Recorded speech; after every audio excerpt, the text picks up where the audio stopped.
जय श्री राम दोस्तों।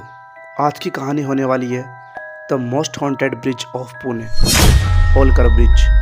आपने होलकर ब्रिज का नाम तो सुना होगा। ये पुणे के अंदर है और ऐसा कहा जाता है कि यहाँ पर जो भी आदमी अपनी गाड़ी को फुल स्पीड में लेकर जाता है उसके पीछे कोई महिला भागती है। और ऐसे नहीं कि वो सिर्फ भाग रही है, नहीं, वो रो रही है और उसके पीछे भाग रही है। आज की कहानी इसी के ऊपर होने वाली है। तो अगर आप चैनल पर नए आए हो, चैनल को सब्सक्राइब जरूर कर लेना। कहानी करता हूँ शुरू। एक लड़का है राजशेखर नाम का, इसको घर पर राज कहते हैं। उसकी अभी अभी शादी हुई है और उसकी पत्नी अभी थोड़े दिन हुए उसको घर पे आए हुए। तो उनका प्लान बनता है कि हम पूरा इंडिया घूमेंगे। तो उनके घर वालों से जब उन्होंने परमिशन ली तो घर वालों ने कहा कोई बात नहीं, घूमो, तुम्हारी ज़िंदगी है, अब तुम घूम सकते हो। ऐसा कहकर राज क्या करता है, अपनी पत्नी से बैठकर प्लान बनाता है कि अपन को कहाँ कहाँ जाना है। तो उन्होंने 5-6 लोकेशन करी थी, मुंबई, उधर से लखनऊ, पुणे और 2-3 लोकेशन और थी। तो उन्होंने अच्छे से अपनी मुंबई घूमी। मुंबई के बाद उनका जो दूसरा दिन था, मतलब दूसरा जो लोकेशन थी वो पूना की थी। पुणे के पहले दिन वो एक होटल के अंदर रुके। होटल के अंदर रुकने के बाद उन्होंने अच्छे से एक दिन खाना वाना खाया, मतलब वो दिन के अंदर वहाँ पर पहुँच गए थे। पूरा दिन उन्होंने आराम करा। आराम करने के बाद फिर वो शाम के टाइम पति पत्नी एक बात करते हैं कि अपन यहाँ रुकने थोड़ी ना आए, अपन एक काम करते हैं, यहाँ से चलते हैं। रात का टाइम है और वो टाइम था ना तो गर्मी ना ज़्यादा सर्दी, मतलब कूल वाला मौसम, ठीक है, उस टाइम का मौसम था। तो वो कहता है कि अपन एक काम करते हैं, शाम को यहाँ से चलते हैं, गाड़ी धीरे से चलाएंगे, अपने कोई भी जल्दी नहीं है। अब आपको बताऊं, राज और उसकी पत्नी दोनों गांव से बिलोंग करते थे। अच्छा खासा उनका बिजनेस था। बिजनेस क्या था उससे आपको कोई लेना देना नहीं है, आपको कहानी से मतलब है, ठीक है। तो वो क्या है, अब वहाँ से रात को निकल जाते हैं अपनी कार लेकर। कार खुद की थी, आप सोच लो, बिजनेस बढ़ाइए, कार लेना छोटी मोटी बात थोड़ी ना है, ठीक है। तो वो अपनी कार लेकर वहाँ से निकल जाते हैं। रात का टाइम था, करीब उन्होंने अब 15 से 20 किलोमीटर की दूरी तय कर चुके थे। अब वो जगह आ गई जहाँ पर लोग अपनी गाड़ी को स्पीड में भगाते हैं। वो ब्रिज आ गया पुणे का, जिसको मोस्ट वांटेड ब्रिज कहा जाता है। ये मोस्ट वांटेड ब्रिज की लिस्ट में शामिल है, इंडिया का मोस्ट वांटेड ब्रिज है ये। तो होता क्या है, यहाँ पर जब वो उस ब्रिज के पास आए तो दोनों पति पत्नी ने अपनी जो गाड़ी थी वो बिल्कुल धीरे चला रखी थी, क्योंकि वो घूमने आए थे। उनको गाड़ी स्पीड में चलाने से कोई भी मतलब नहीं था। तो वो गाड़ी चल रही थी। गाड़ी चलते चलते तभी राज को ऐसा लगता है कि कोई रो रहा है। फिर उसको पता लगता है कि ये जो रो रहा है ये महिला रो रही है। उसके बाद वो अपनी धुन में गाड़ी चला रहा था, बिल्कुल धीरे गाड़ी थी। तभी उसकी पत्नी उससे कहती है, राज से, कि आपको किसी के रोने की आवाज़ आ रही है क्या? तो राज कहता है, मेरे को काफ़ी देर से किसी के रोने की आवाज़ आ रही है, परंतु मेरे को लगा कि कोई रो रहा होगा, जानवर वानवर कोई चिल्ला रहा होगा, इसलिए मैंने इतना गौर नहीं करा। तो उसकी पत्नी जो थी वो बेचारी ऐसी थी कि उसको मन को जब तक तसल्ली ना मिले वो उस बात को पूछेगी और वो उसको तसल्ली दिलाएगी। तो उसको लगा नहीं, ये किसी ना किसी औरत की आवाज़ है, हमें उतर कर देखना चाहिए। थोड़ी देर गाड़ी और चली, उनको फिर से आवाज़ आने लगी। उनको लगा नहीं, ये किसी महिला मुसीबत में, हमें गाड़ी को रोकना चाहिए। तो राज अपनी गाड़ी रोकता है और गाड़ी से उतरकर दोनों पति पत्नी चारों तरफ अपनी नज़रें दौड़ाते हैं। अब जो आवाज़ थी वो बिल्कुल बंद हो चुकी थी। उनको लगा यार ये कोई जानवर होगा मेरे हिसाब से, क्योंकि आवाज़ बंद हो चुकी थी। अब क्या करें? उनको लगा गाड़ी में बैठते हैं, कोई नहीं है, बैठो। दोनों अंदर गाड़ी के अंदर बैठते हैं और वापस अपनी गाड़ी स्टार्ट करते हैं। मतलब गाड़ी का फ्लो बना ही था कि एकदम से राज ने ब्रेक लगाए, क्योंकि रोड के बीचों बीच एक महिला अपने घुटनों के ऊपर अपना सिर देकर बैठी हुई है और वही महिला रो रही थी।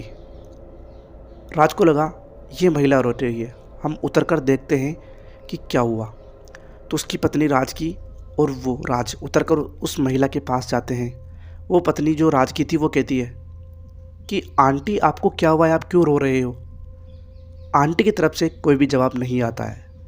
फिर से पत्नी पूछती है राज की कि आपको क्या हुआ है? वो कुछ भी जवाब नहीं देती। फिर जो वो होती है, राज की पत्नी का नाम आंसू है। तो आंसू फिर से हाथ लगा कर पूछती है कि आप रो क्यों रही हो इतनी रात को, और आप यहाँ पर क्या कर रही हो। तो फिर उसने अपने घुटनों के ऊपर से अपना सर उठाया। फिर पता चला कि वो कोई आंटी नहीं, वो एक लड़की है जो करीब 20 से 21 साल की है। उसने फिर अपना मुंह खोला और कहा कि मेरा बेटा यहाँ कहाँ खो गया है, काफ़ी देर से ढूंढ रही हूँ, मिल नहीं रहा। तो फिर वो कहती है, वो महिला, कि आप मेरी मदद करोगे। ऐसा वो महिला कहती है। राज कहता है, क्यों नहीं, हम आपकी मदद करेंगे, आप चिंता मत करो, हम पुलिस को कॉल करते हैं।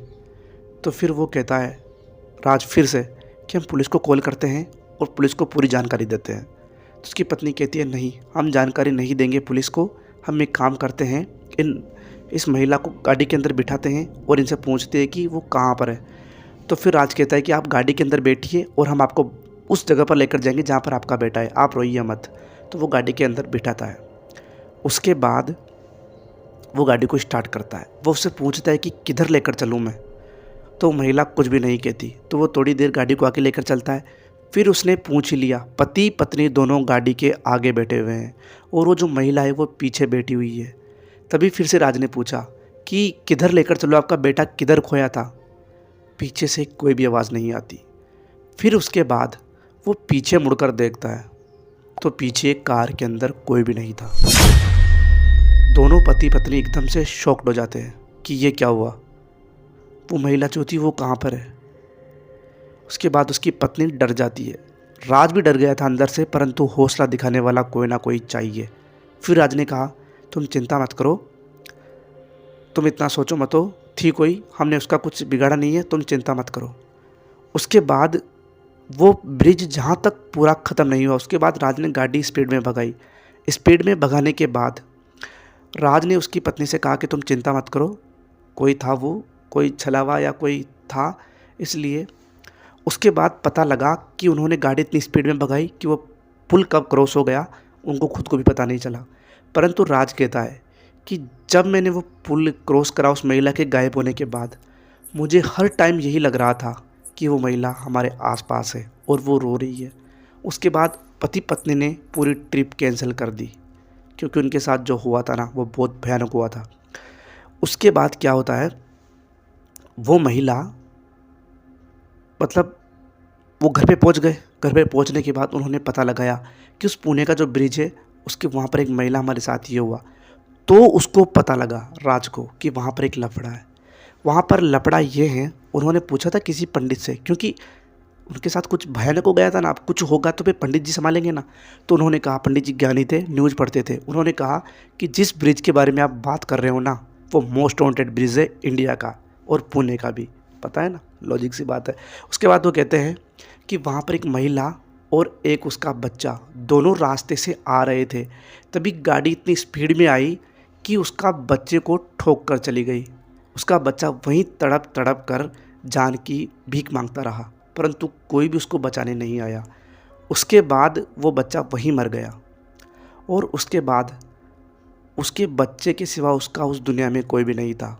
उसने उसी ब्रिज से कूदकर अपनी जान दे दी उस महिला ने। तब से उसकी आत्मा वहीं भटकती है और वो आत्मा बहुत अच्छी आत्मा है। कैसे? क्योंकि वो जो आत्मा है वहाँ पर धीरे चलने वालों को कुछ भी नुकसान नहीं पहुँचाती। वो उनका पीछा करती है और उनको क्षतिग्रस्त करती है जो वहाँ से स्पीड में गुजरते हैं। उसके बाद वो जो महिला होती है वो राज के सपने में आती है और कहती है कि तूने मेरी मदद करी, हर कोई तेरे जैसा नहीं होता, भगवान करे तेरे बच्चा हो, लड़का हो। ये सपना एक बार आए तो ठीक भी है, करीब 7 दिन तक ये सपना आता है और वही उसकी पत्नी आंसू को भी यही सपना आता है।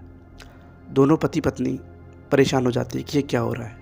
करीब 1 महीने बाद राज को पता चलता है कि उसकी पत्नी गर्भवती हो गई है और उनको लड़का हुआ है। 9 महीने बाद, 10 महीने बाद, पहले मत बदलना, ठीक है, 10 महीने बाद उनको लड़का होता है। तो फिर वो तब सोचता है कि वो जो आत्मा है ना, वो हमें ब्लेस देकर गई है, वो हमारे लिए कोई बुरी आत्मा नहीं थी, वो अच्छी आत्मा है। तो दोस्तों, ये कहानी वास्तव में रियल है। आप जो विकिपीडिया है वहाँ जाकर सर्च करके देख लेना। कहानी अच्छी लगी हो तो वीडियो को लाइक कर देना, चैनल को सब्सक्राइब कर देना। मिलता हूँ आपसे अगली कहानी में, तब तक के लिए बाय बाय।